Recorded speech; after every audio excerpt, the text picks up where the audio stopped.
This is episode 147 of the Rio Grande Foundation's Tipping Point, New Mexico podcast. I'm Paul Gessing, president of the Rio Grande Foundation, New Mexico's free market think tank. You can find out more about the foundation at riograndefoundation.org. This week, I am very pleased to be joined by Doug Messier. He is the lead author and owner of the website Parabolic Arc. That is PARABOLICARC.com. And it is a website dedicated to looking at space issues, especially private space. So welcome to Tipping Point, New Mexico, Doug. Thank you. I'm glad to be here. Yeah, and we definitely obviously want to talk about New Mexico's own little piece of the space industry, especially private space industry. But let's talk about you a little bit and your website. I've seen it over the years, discussing numerous items, probably throughout my research of Spaceport America and many of the issues that institute has had, but also the industry as a whole and the shift over from kind of a NASA-driven environment in space to private sector. But how long have you been doing Parabolic Arc, and what is kind of your basic philosophy behind this whole website?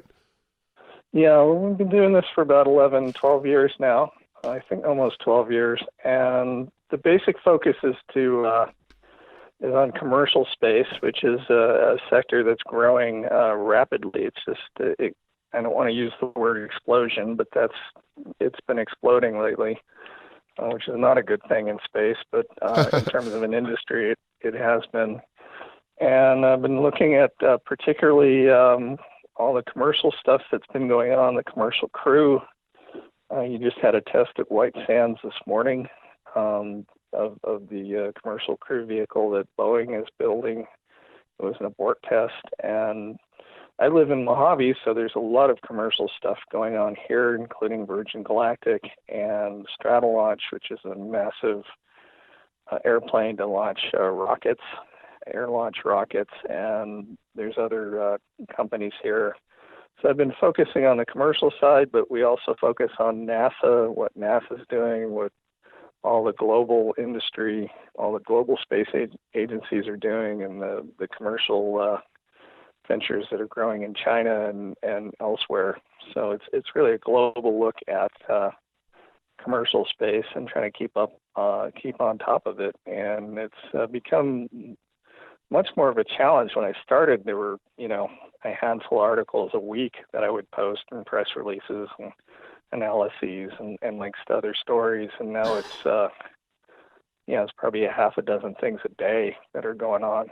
Wow. Interesting things. Well, let's talk about that first and foremost. I don't know what data you might have at your fingertips to describe this growth in the private space sector, but kind of give us an overview as you see fit for how private space has grown and what forces you see as driving that.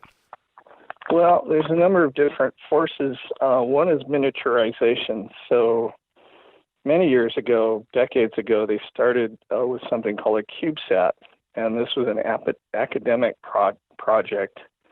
It was done by a few people, and these things are satellites you can hold in your hand.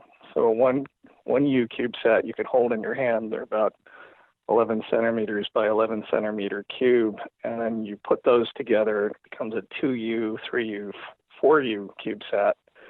So what started as kind of an academic exercise has now become an industry. So you have a lot of, you've got entire constellations that want to deliver broadband satellite access to your home. There'll be thousands of satellites that they want to launch. SpaceX, Elon Musk company has plans for 12,000, and they recently filed to launch about 30,000 more. So you'd have 42,000 satellites if this gets approved. And there's a lot of different companies that are trying to do that. And now there's almost 150 companies that are trying to develop small launchers to put these things into orbit. which is an amazing number. I don't think there's a market for more than maybe 5 or 6 of these things competitively. But there's things going on in the U.S. There's a U.S. company that was started in New Zealand that launches its rocket lab, and they launched the Electron rocket, which puts up small CubeSats. They've been successful. Branson's Virgin Orbit is got an air launch system that they're developing that will probably fly in the next few months. And so that part of it's exciting. And there's also, not just for communications, but there's also a lot of companies that are doing remote sensing and selling the data from that. So you can track ships, you can monitor crops, you can do all sorts of things. You can monitor disaster zones and, like real-time imagery almost, or very rapidly come down from the satellites. So you have that commercial sector that's growing, but also you've got a movement to try to commercialize what NASA's been doing. So they've got a system. They developed a couple of rockets and spacecraft to deliver cargo to the International Space Station. One of them launched on Saturday, and was birthed with the station today. So that's done by Northrop Grumman of the Antares rocket. And then you have NASA helped SpaceX develop the Falcon 9, which delivers cargo with its Dragon cargo ship. And SpaceX is going to be flying some people next year on the Crew Dragon vehicle at the space station. So you've got a lot of effort by NASA, and it's spreading around the world to try to commercialize basic things that NASA used to design and build itself, or have companies build for it, and give them more authority and capabilities, kind of turn that over to the private sector. So you've got that, and then there's a growing effort to land people on the moon. And the Trump administration wants to do that by 2024. And NASA's been developing kind of a coalition of different countries that will assist with that. And that coalition is kind of based on the countries that now operate the International Space Station. And the space station is getting more commercial kind of ventures going up and doing experiments and trying to find ways of industrializing space. So there's all sorts of things going on right now, and it's exciting to watch. Yeah, and you must have your hands full keeping track of all of that. So, of course, here in New Mexico, Spaceport America, Richard Branson, it's the primary lens with which we see the rest of the world of commercial space. Of course, there's Elon Musk and Jeff Bezos and some of these other people and companies that are doing some pretty amazing things. Kind of, I don't know, maybe it's college football season. So, if you were kind of ranking some of these different firms or enterprises, who do you think are the ones that really are on the cusp of doing some amazing things, and who are the ones that maybe wouldn't rank so highly? I don't know if you're in a position or you feel comfortable doing that, but I think it's hard to compare for an average person. Maybe you don't have all the information yourself, but who are your favorites, and who are the ones that you think are really maybe on the wrong track? Well, SpaceX has definitely been leading in terms of reusing boosters, and they've reused the Falcon 9 boosters multiple times. I think they're up to one of the flights was flown for the 3rd time recently, I believe.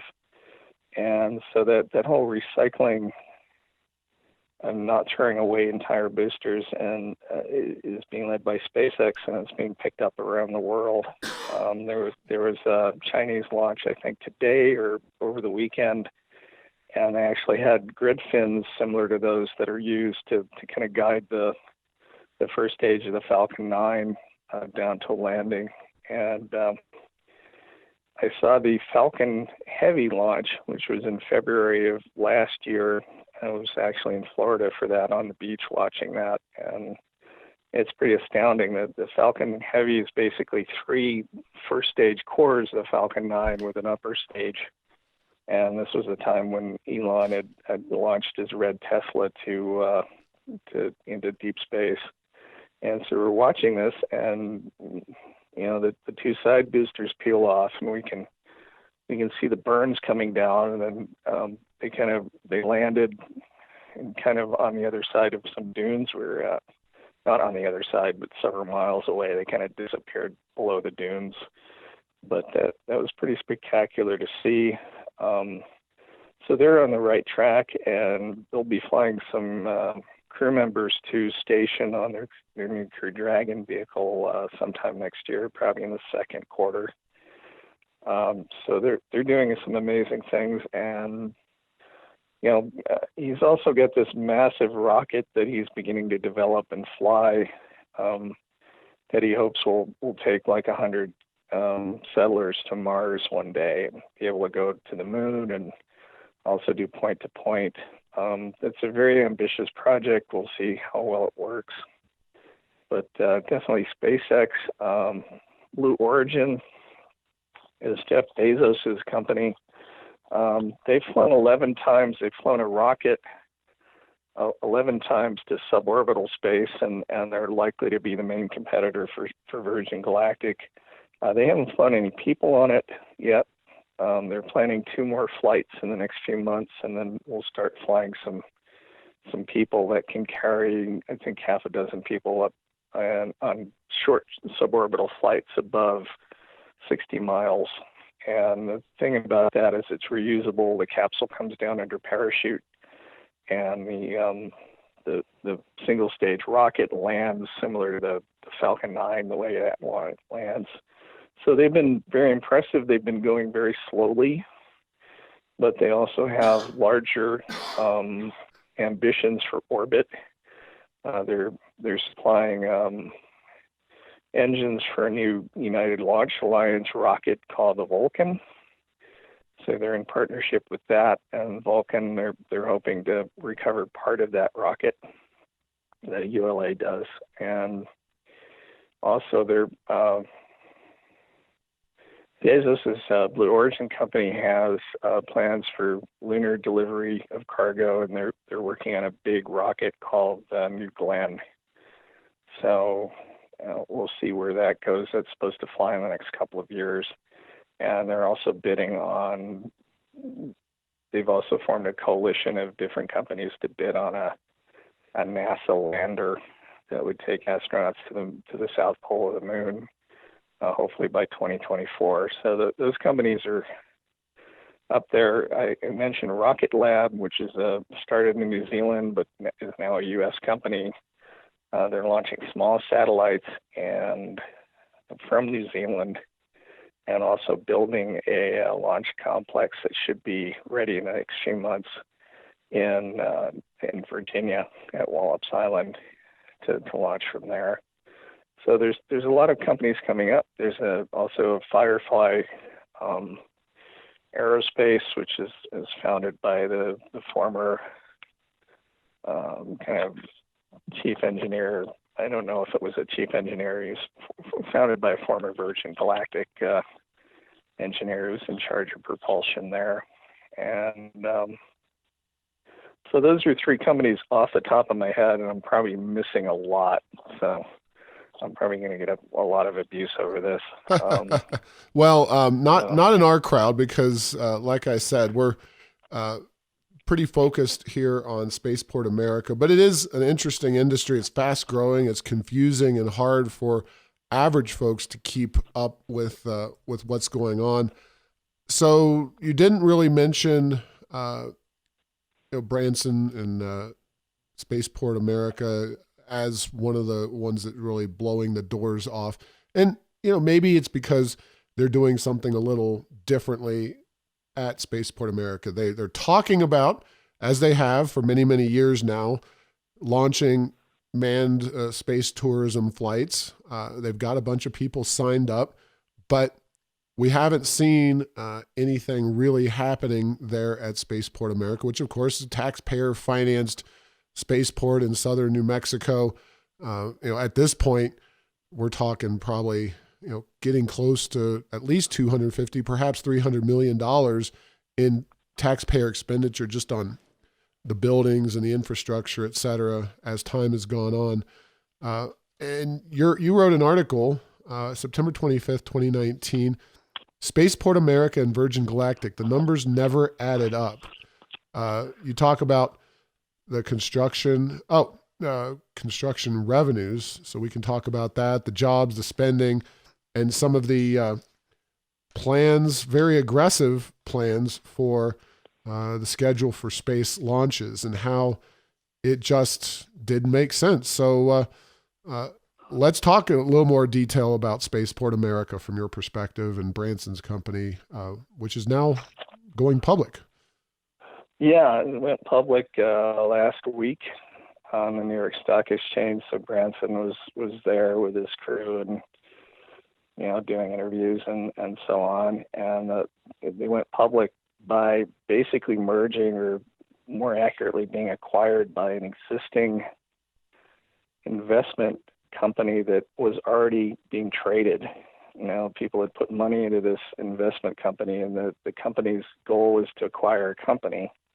So that's basically what they did for $774 million,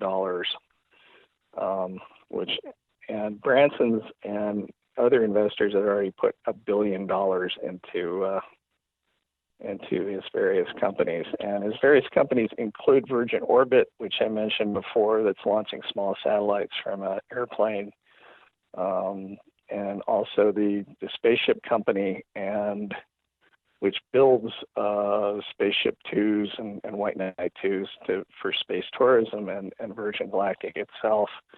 Now, when they decided to go public, I thought, well, when they went public, they had to file a bunch of things with the SEC, and that included a kind of an investor presentation and an analyst presentation. So it's from there that I finally got some figures on what they were thinking of doing in terms of flights. So when Branson announced this in September 2004, 15 years ago, he announced Spaceship 2 was going to be created, and they were going to build this, and they were hoping to fly tourists by 2007 or 2008. So they're about a dozen years off their original estimate. They'll probably fly some people next year. So you do think they will fly people by 2020? Is that? Yeah, it's very possible. They're aiming for June. We'll see. They've got some more test flights to do down there. But the interesting thing was when he announced that, he thought, well, he was talking about flying 3,000 people in the first 5 years of operation. Now, 14 months later, in December of 2005, they announced this deal to become the anchor tenant at Spaceport America. Now, that original estimate of 3,000 over 5 years went to 50,000 over 10 years. So by 2019, this year, they were expecting to have flown their 50,000th passenger. Wow. Which is astounding. I mean, nobody's at the time they announced it, there had been like less than 500 individuals who had flown to space. Some of those had flown many times, and it stayed up in orbit for months or years. So they were thinking 50,000 by 2019. And just a little bit, just a little. Yeah. And the reason I guess they had 100 people kind of sign up as founders, people who had put down reservations by just, in the first 14 months. And they had 40,000 registrations. Now, the word registration just meant, I think, that people had registered interest in it. It didn't mean that they had money to spend on it or that they would sign up. So I think that got added to the total somehow, and they somehow thought that, well, we can fly 50,000 people. And I don't think that number had anything to do with the technical capabilities of the ships. I mean, the number of flights you'd have to make, they were talking about flying as many as 7 people. So to fly 50,000 people in 10 years, you'd have to fly 7,143 times. And each ship would have to fly 1,429 times. And then they eventually settled on a cabin with 6 passengers maximum, and that raised it to 8,334 launches and 1,667 launches average per vehicle, which is a lot. I mean, nobody's ever flown that much.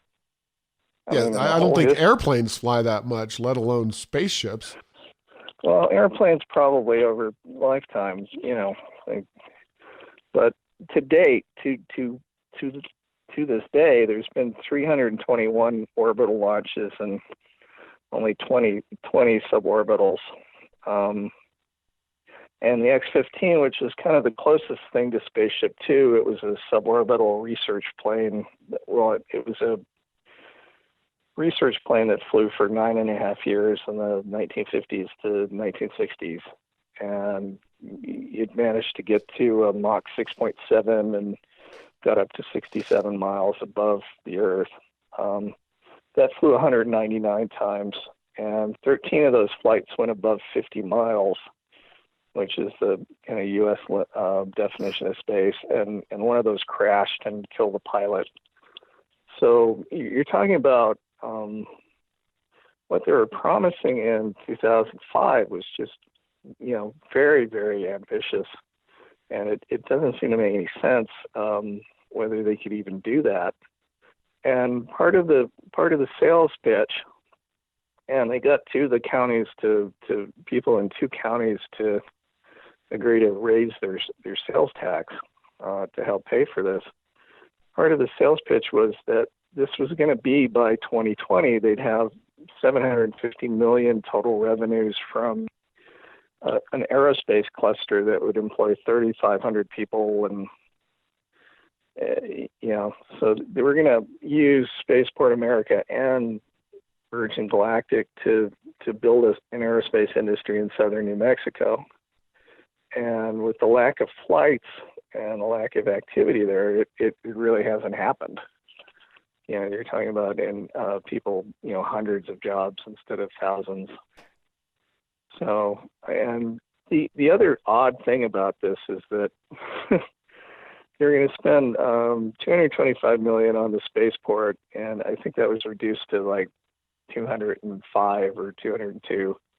But Branson was only thinking he was going to invest $108 million for 5 Spaceship Twos and 2 White Knight II carrier aircraft. Both those estimates were kind of off. He's now spent more than $1 billion and just got an infusion of $774 million more. And the spaceport, I think, is at 225, and then they've had to go to the state legislature for additional funding just to keep the lights on while they're waiting. And also, Dan Hicks was just proposing, who's the head of the Spaceport America, the New Mexico Spaceport Authority, just is asking the legislature for $3 million more for the next fiscal year, just to prepare for, to be able to handle these flights and hire people and do things. And he wants another $57 million in capital expenditures to build new buildings for the tenants. So that just happened last week, and I can't think of the timing being worse than that. Right. You got Branton on, on the floor of the New York Stock Exchange and going public and getting a big investment, and then Dan Hicks is there saying, well, the tenants won't build, like a payload processing facility for the, for payloads that will go up, scientific payloads that will go up on Spaceship Two, or payloads that go up on sounding rockets that get launched out of there. So, yeah. So set aside, kind of the ins and outs of these numbers, which are really phenomenal and illustrate just how kind of pie in the sky I think not just Branson, but some of the politicians in New Mexico must have been in terms of, Bill Richardson, in terms of their plans for this whole facility. But where does Richard Branson in particular get off taking advantage of the taxpayers of one of the poorest states in the entire country? Whereas, correct me if I'm wrong, but aren't most of these other guys, Elon Musk and Jeff Bezos, et cetera, to the extent that they're building facilities, they're largely engaging in market transactions. They're not going to the state of X, Y, or Z for new subsidies from the state for their various efforts. They're largely either paying for them themselves or some other source of revenue. Do you have a grasp on what's gone on at other spaceport facilities and with these other companies? Yeah, I mean, Bezos is largely funding. He says he cashes out about $1 billion a year or more to fund Blue Origin, and they haven't had much revenue other than some people that have and agencies that have flown some suborbital experiments on the New Shepard. So he's funding it largely himself, but other states do have incentives and capital investments to help with establishment of production facilities and renovation of infrastructure and launch pads and so on. So both Blue Origin and SpaceX have taken advantage of that. And, Florida in particular sees that as an investment in jobs. So they have a state agency called Space Florida that works these deals. And I think a lot of the investments have largely paid off. And there's also a company called OneWeb that, like SpaceX, is launching a satellite constellation to provide internet services by satellite. So other states do this, but they're doing it. I mean, the industry in Florida took a real hit when the space shuttle ended. That program ended in July 2011, but it's since surged back with a lot of investment. And you're investing in spaceports that are already there, where launches are taking place, and it's seen as a good investment. And the problem with Spaceport America is that it hasn't had really any launches for what it was designed to do. The whole idea of building a spaceport was to fly tourists and get a lot of industry in there and get people going through there. And in 14 years, that hasn't happened. So it's showing, you're building, and they built a basic infrastructure. You have a control center and the Virgin Galactic gateway to space, which is their processing and terminal, and you've got a single runway. So there's a lot of infrastructure that I don't think was part of the initial. Right. Right. So have you been to Spaceport America by any chance? I have. I was there in 2010 for the runway dedication. And I remember Branson and the governor coming in. They landed in Branson's private plane and then, kind of walked down the taxiway toward us. And I had a big ceremony, and Spaceship Two and White Knight 2 were there. And then and that was Richardson's last few months in office. Was October 2010. Right. And they named the taxiway after him, I think, or the runway. And then the following year, I was there when they had the new governor, Susana Martinez, and I was there for the dedication of the terminal, which has still not hosted any actual space flights yet. 8 Right. years later. Just a while later. So these other facilities are a lot more centrally located, as I understand. Let's give Spaceport America and Richard Branson kind of the benefit of the doubt and talk about, as we see space flight become a more common occurrence, this site, this facility in southern New Mexico is extremely isolated. Is this a place, do you think, the Justin Timberlakes of the world are going to go on a regular basis? I mean, the numbers they're throwing out there earlier in this interview about, tens of thousands of people flying off into space in a given year, even say that's 2030, give them that. There's not that many people with the wherewithal or the interest to do this kind of thing. Do you see, what do you see this facility's future as? Well, it's interesting. There's two parts to that. For one, Branson and the numbers in the presentations that were filed with the SEC are much closer to where they were in 2004, closer to like 3,242 people over the first 4 years and 571 flights. And they were going to build up from 2 ships flying next year to 5 in 2023. So it's going to be a lot fewer than what was promised when they announced the spaceship or the spaceport deal in 2005. The one question I have for these guys, and I'm not sure they know yet, is how many of those flights will take place in New Mexico.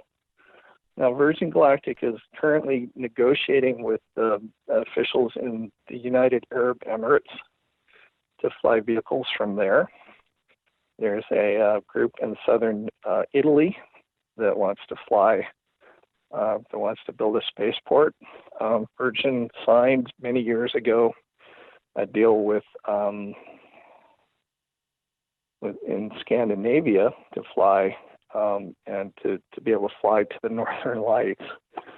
So I think it was Sweden. So Spaceport, Sweden, yeah. So there's going to be, and there's groups in England and Australia that are interested. So these vehicles could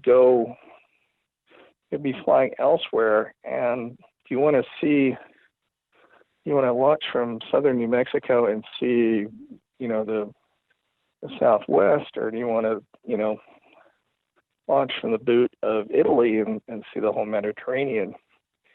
And the UAE link is interesting because Abu Dhabi has invested $390 million in Virgin Galactic.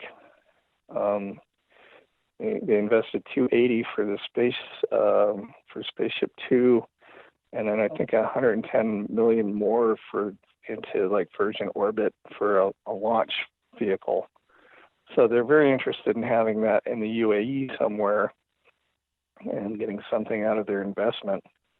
So it's going to be interesting to see how many flights they can achieve.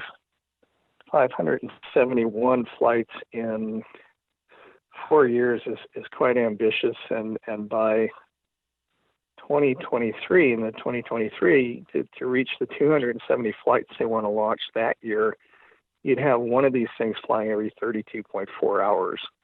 Now, that's pretty ambitious. It wouldn't be a one vehicle flying that. It would be 5, but that's still pretty ambitious, and we'll see how accurate that becomes. And you're always vulnerable to an accident. Right. If you have a serious accident or a failure, and they had one of these here, and they saw that, then you could be grounded for weeks or months, or the federal government could come in and the FAA could say, you need to fix this and modify all your ships, and that could be really a serious problem. And if you're a public company, you have to keep the shareholders happy. So that could drive them to try to fly a lot. And if you fly too much and you stress these vehicles out too much, then you have a serious accident, and then what happens to stock then. So. Yeah, so let's talk quickly about those two issues, which I do believe are related. I'm no space expert. I enjoy watching the latest space shuttle mission or the Falcon Heavy launch and whatnot. The one thing that to me kind of always stuck out about those as opposed to Branson's project is that they took off vertical from a launch pad and flew up to space, like any other rocket would, whereas Branson's got a whole different mothership design and et cetera. And it just seems like New Mexico was not only betting on a very speculative industry by building the spaceport, but building on a more speculative technology. Not that it can't work, but it's just not the tried and true method for getting to space in this country, as I understand it. And am I wrong on that? No, I think you're right. And it was a lot of it was very speculative in the sense that basically Spaceship Two is based on something called Spaceship One, and that had been developed here in Mojave by Burt Rutan and his team at Scale Composites, and funded by Paul Allen, the Microsoft co-founder. And basically, it was designed to win a prize, a $10 million, X prize for the first private space vehicle, crewed space vehicle to reach space above 100 kilometers, suborbital competition. So they won that in 2004, and Spaceship One flew 3 times, and it flew 3 times under power, 3 times to space, 6 times under power, which is not a lot. And then Paul Allen decided, well, we're not going to. We've won the prize. We've won $10 million, and this is dangerous. We're not going to continue to fly it. And he donated it to the Smithsonian. So that allowed him to make us a profit off of the $28 million that he committed to doing the prize entry. So he made money that way from a tax credit. He also licensed the technology to Branson, and also split the $5 million with the crew that had designed and built the ship. Now, the issue with Spaceship One was that it used a hybrid engine that used nitrous oxide and rubber. It's kind of a nitrous oxide that would burn a rubber core. Now, hybrid engine technology was still pretty much in its infancy. It wasn't used very much. It was kind of experimental, and they decided to go for that for Spaceship Two. So technically, they didn't have a big flight history with it. They didn't understand the nitrous oxide, how dangerous that was. And when they expanded the core rubber, it created a lot of vibrations and problems with the engine. It kind of shook the ship pretty much. And then, so they do test flights, and they couldn't get beyond like a 20-second burn, or the vibrations would cause problems. So they eventually figured that out, but they had built the ship before they had figured out the engine.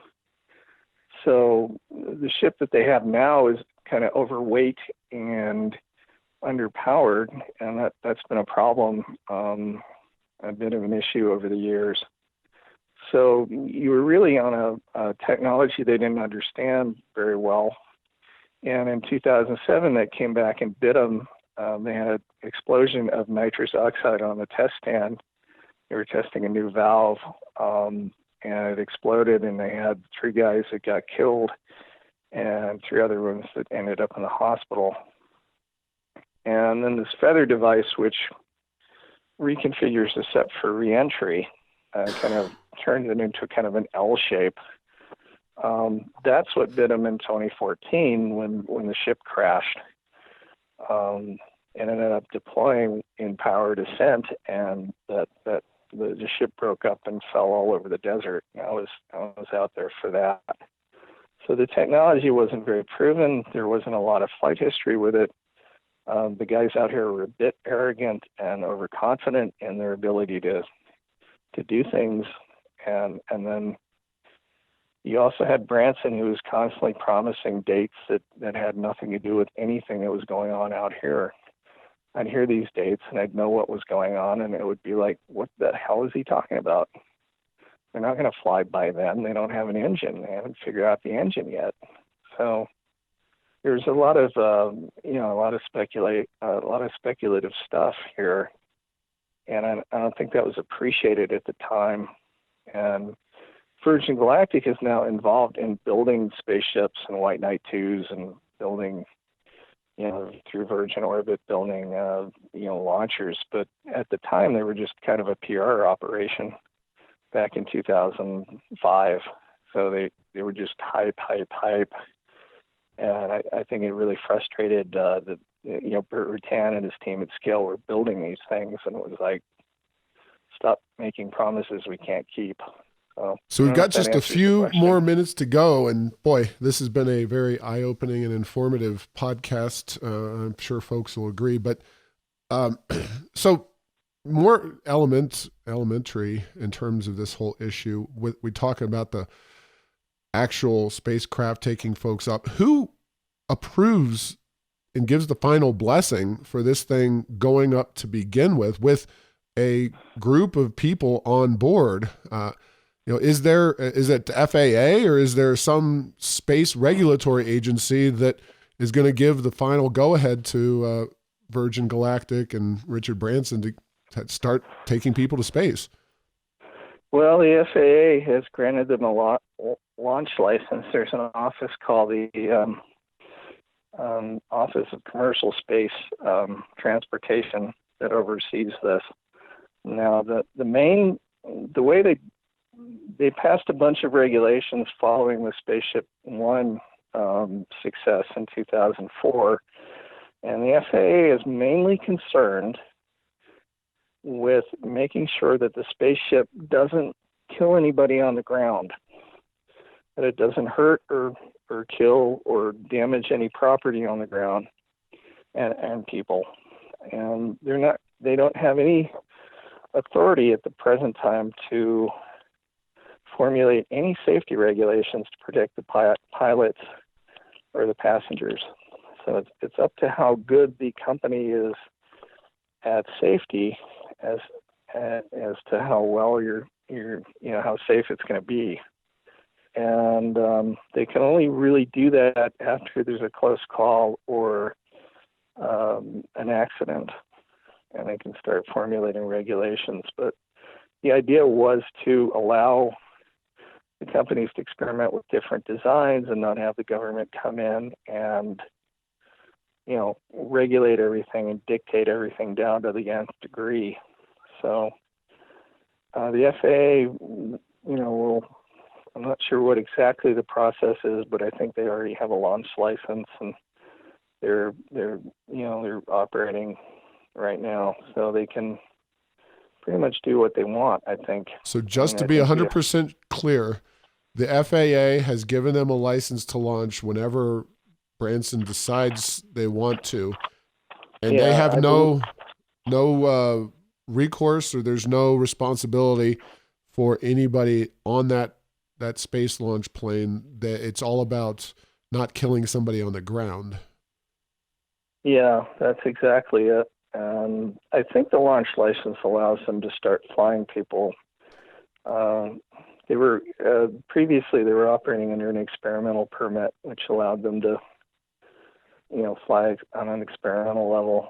I'm not entirely sure where that is right now, or whether the FAA has any say over whether they can, when they start commercial flights. So it's all right. Well, I'll leave you with this last question. Doug Messier, proprietor of Parabolic Arc, regular writer and commentator on a wide variety of space issues. If Richard Branson came to you tomorrow and gave you a free ticket on the first flight of his space adventure, would you take him up on that deal there, Doug? No. All right. No, and let me explain a little bit.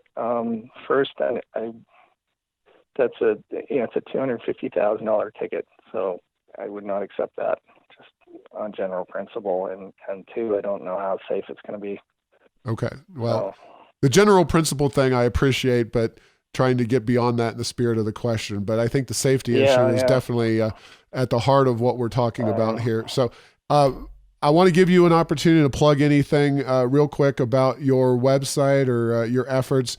I really appreciate your coming on the show today. It's been a very eye-opening experience. Yeah, thank you for having me. Well, updated with news and features and analysis every day. It's at parabolicarc.com, and we're also in the middle of a fundraising effort. So there's a link on the top of the site where you can contribute if you want to help me continue with this. And again, I want to thank you for having me. It's been a really interesting discussion.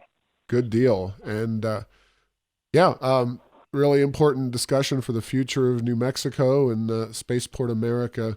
And please do go to parabolicarc.com and find out more, keep up on a really exciting industry. Just, I think, unfortunately, New Mexico got caught up in throwing taxpayer support behind one particular guy and his plan to move forward. So with that, thank you for listening to this week's podcast. Make sure to get the latest edition of Tipping Point New Mexico by subscribing at Apple Podcasts, Stitcher, and Spotify.